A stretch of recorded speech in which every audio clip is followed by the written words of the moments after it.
Hi guys and welcome ulit sa another episode ng Aling Oday's Kitchen. Gagawa tayo ngayon ng salted egg potato chips. And here are the following ingredients.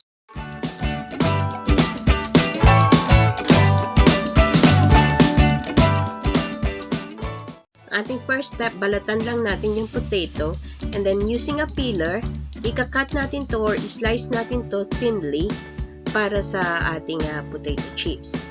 Para crispy siya, na manipis lang ang ating slice. Ang pag-slice natin lengthwise para pahaba yung ating potato chips. Next step, mag-preheat tayo ng oil dito sa ating pan. Tapos yung ating potatoes, i-dry muna natin ng paper towel bago natin i-prito para hindi siya matalsik.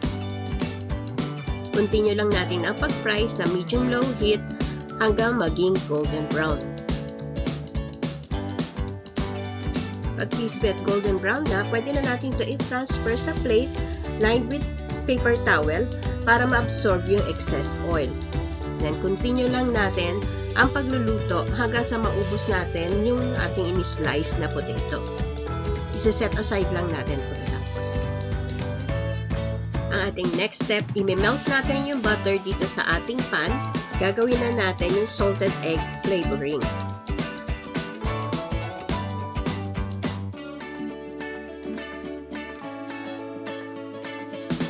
Melt na yung ating butter, i-add ko na yung dried parsley. Haluin lang natin. Then, ilalagay ko na yung ating egg yolks.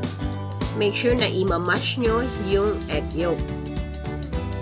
Continue nyo lang ang pag-mash ng potato hanggang sa maging creamy ito.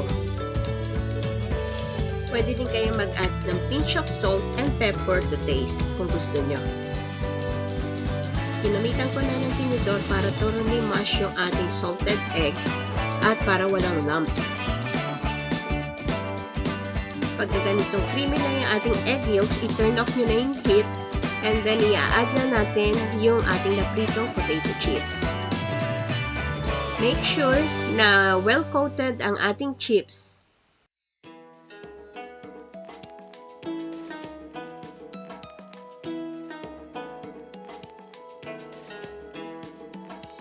Pwede na natin ito i-transfer sa plate with a paper towel para ma-absorb yung mga excess na oil.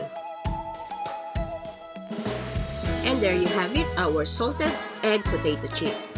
Gustuhan niyo itong recipe na ito and share it with your friends. Don't forget to give us a thumbs up and subscribe to my channel. Aling Oday, magkita-kita ulit tayo sa aking susunod na video.